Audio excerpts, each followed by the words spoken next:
Malaysia requested for a 6-month suspension of the RTS Link project. Malaysia will bear the agreed costs in suspending the RTS Link project.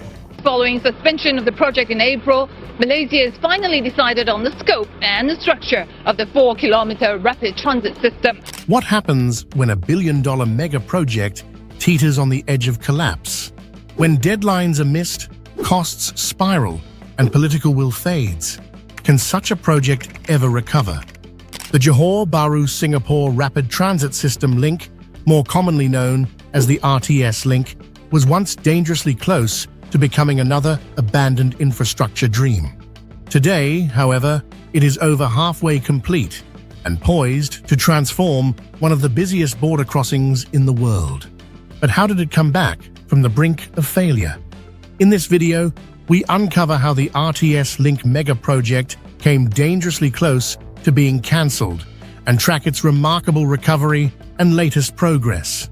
Stay with us until the end as we reveal how this cross-border rail link could reshape businesses on both sides of the Causeway and examine how the Singapore and Malaysia governments are responding to the challenges and opportunities that lie ahead. The RTS Link was first announced in 2010, envisioned as a game-changer to ease congestion on the Causeway, a border so notoriously jammed that over 300,000 people struggle through it daily.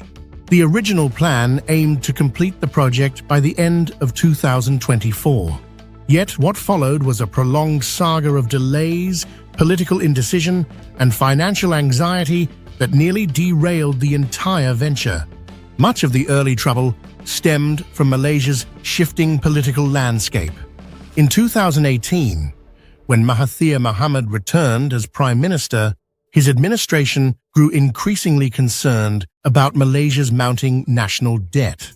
The RTS Link's estimated cost of 4 billion ringgit became a focal point of scrutiny. Within months, key deadlines were missed. Malaysia was supposed to form a joint venture company with Singapore's SMRT by mid-2018 and appoint the RTS Link operator shortly after. None of this happened on schedule. Unfortunately, Malaysia has repeatedly delayed confirming its JV partner for the RTS Link operating company. Talks stalled. Malaysia appeared indecisive about its joint venture partner and even suggested changing the operating company. By August 2018, discussions ground to a halt entirely. The project slipped into limbo and uncertainty deepened.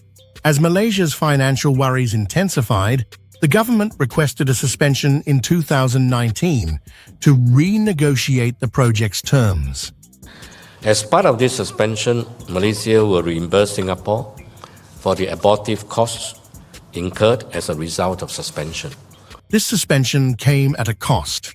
Singapore was compensated over 600,000 Singapore dollars for abortive expenses. The 6-month delay eventually extended to a grueling 9 months more, further straining bilateral relations. Then came a surprise twist. Malaysia proposed switching from the originally planned high-capacity MRT system to a lighter, lower-cost LRT system. Singapore agreed, but the decision raised concerns. The LRT could carry only 10,000 passengers per hour per direction, insufficient given the hundreds of thousands who cross the Causeway daily. Moreover, the shift meant Johor would need to construct its own separate infrastructure, including depots and maintenance facilities, which risked inflating costs in the long run. Ironically, Malaysia's cost-saving move could have led to higher expenses over the project's lifetime. Just as the project sought to regain momentum, the COVID-19 pandemic struck. Lockdowns, labor shortages, and global supply chain disruptions delivered another crushing blow to the timeline. For a while, it seemed as though the RTS Link was destined to fail. But in July 2020, a crucial breakthrough arrived. Both countries' leaders met at the border at the Causeway in a ceremony to resume the project. Under Malaysia's new Muhyiddin administration, Singapore and Malaysia formally agreed to resume the project with a revised completion target set for the end of 2026. After years of uncertainty, the RTS Link was finally back on track. Fast forward to mid-2025, and the progress is now visible. Over 56% of the system works are complete. This includes significant milestones, such as track installation, power system setup, and the integration of advanced signaling and communication technologies. The first driverless RTS Link train was unveiled in June 2025, marking a major step forward. Designed as a 4-carriage, fully automated system capable of traveling up to 80 kilometers per hour, the train represents a renewed commitment to cross-border cooperation. The trains are being built by China Railway Rolling Stock Corporation, Zhuzhou Locomotive, with the first set already delivered to Singapore's Tuas Rail Test Centre for extensive system integration testing. This process is expected to continue until late 2025, before the train undergoes live trials between Woodlands North and Bukit Jaga. 7 more trains are in various stages of assembly, with the remaining sets scheduled for testing at the Wadihana Depot in Johor Bahru later this year. When fully operational, by December 2026, the RTS Link will deploy 8 trains capable of transporting up to 10,000 passengers per hour in each direction across the 4-kilometer route. The journey will take approximately 5 minutes, dramatically reducing congestion on the Causeway. The RTS Link promises efficiency. Trains will operate from 6 a.m. to midnight daily, with peak hour intervals as short as 3.6 minutes. An open payment system will make commuting even more seamless, allowing passengers to pay using credit or debit cards and local payment platforms such as Touch and Go. Importantly, customs and immigration checks will be conducted at the departure stations, so passengers will no longer need to queue at their destination. This streamlined process is set to transform cross-border travel. Yet, one critical piece remains unresolved: the fare. They are doing the final market study, so to determine what is the right price. Of course, we hope that the right price mechanism is in place to ensure that it can encourage more people to use. A market study is underway to determine a pricing structure that is both commercially viable and attractive to commuters. Authorities on both sides hope that an affordable fare will encourage a shift away from road travel to public transport, easing the chronic congestion at the border. While commuters eagerly anticipate the convenience and time savings the RTS Link will bring, the impact on local businesses is far less straightforward.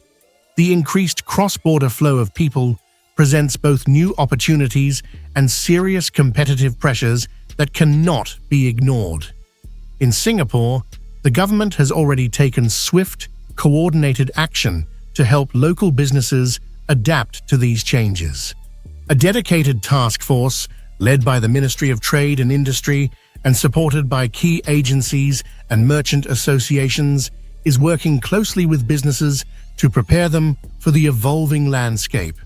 This effort focuses on strengthening both large companies and small heartland shops, ensuring they remain competitive even as more Singaporeans may shop across the border.